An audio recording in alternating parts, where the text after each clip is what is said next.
नमस्कार, बहुत बहुत स्वागत है आपका और आप देख रहे हैं इंडिया डायरेक्ट न्यूज। मैं हूं आपके साथ स्वाति पारधी। तो चलिए रुख करते हैं आज की ताजा खबर की ओर।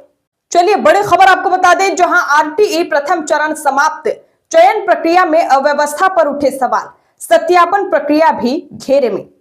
जी हां, शिक्षा के अधिकार आरटीई के तहत निजी विद्यालयों में प्रवेश के प्रथम चरण की प्रक्रिया समाप्त हो गई है, लेकिन चयन और सत्यापन प्रक्रिया में कथित अव्यवस्थाओं को लेकर गंभीर सवाल खड़े हो गए हैं। और इसी संबंध में गाजियाबाद पेरेंट्स एसोसिएशन जीपीए ने मुख्य विकास अधिकारी गाजियाबाद को एक विस्तृत सुझाव पत्र सौंपा है। जीपीए के आरटीई प्रभारी धर्मेंद्र कुमार यादव ने जिला अधिकारी और मुख्य विकास अधिकारी गाजियाबाद को ज्ञापन देकर प्रथम चरण के बाद रिक्त बची सीटों का डेटा तत्काल सार्वजनिक करने की मांग की। संगठन का कहना है कि आरटीई प्रवेश प्रक्रिया में पारदर्शिता सुनिश्चित की जाए और कागजी सीटों के खेल पर रोक लगाई जाए। कागजों पर फूल पर अंदर सीटें खाली। जी हां, जीपीए का बड़ा खुलासा हुआ है। संगठन का आरोप है कि कई विद्यालय पोर्टल पर सीटें पूर्ण दिखाते हैं, जबकि वास्तविक स्थिति भिन्न होती है। अनेक बच्चे दस्तावेजों की कमी या अन्य कारणों से प्रवेश नहीं ले पाते, जिससे सीटें रिक्त रह जाती है। आरोप है कि इन रिक्त सीटों को बाद में गुपचुप तरीके से मैनेज कर लिया जाता है, जिसके कारण पात्र और आर्थिक रूप से कमजोर वर्ग के बच्चे शिक्षा के अधिकार से वंचित रह जाते हैं। जीपीए प्रवक्ता नरेश कुमार कीर और उपाध्यक्ष साधना सिंह ने स्पष्ट किया कि समाज के अंतिम छोर पर बैठे प्रत्येक बच्चे को सुलभ और गुणवत्तापूर्ण शिक्षा दिलाना संगठन का संकल्प है। नरेश कुमार कीर ने अभिभावकों से आह्वान करते हुए कहा कि अभिभावक डरे नहीं बल्कि जागरूक बने।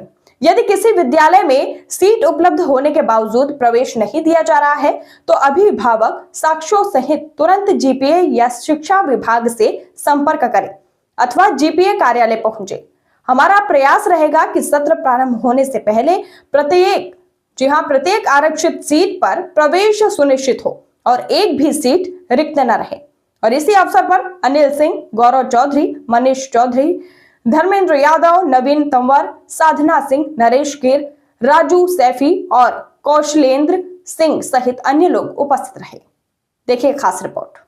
आज गाजियाबाद पेरेंट एसोसिएशन की पूरी टीम मुख्य विकास अधिकारी अभिनव गोपाल सर के पास पुनः इनके समक्ष आई हुई है। और जैसा कि आप सब अवगत हैं कि राइट टू एजुकेशन के तहत प्रथम चरण की शुरुआत हो चुकी है और वो समापन के ओर अग्रसर है। और गाजियाबाद पेरेंट एसोसिएशन लगातार कई वर्षों से आरटीई के चयन प्रक्रिया में खामियों को लेकर के संबंधित अधिकारियों को अवगत कराती रहती है और बहुत सारे समस्याओं का समाधान भी हुआ है। लेकिन 2026 और 27 की जो चयन प्रक्रिया उसमें तमाम खामियां हैं, जिसको लेकर के गाजियाबाद पेरेंट एसोसिएशन लगातार सीडीओ साहब और डीएम साहब के समक्ष जो है समस्याओं को अवगत कराने का काम किया है, लेकिन कोई भी राहत दिखाई नहीं दे रहा है। प्रथम चरण समाप्त होने की स्थिति में है, लेकिन अब तक किसी भी समस्या का समाधान नहीं हो सका है।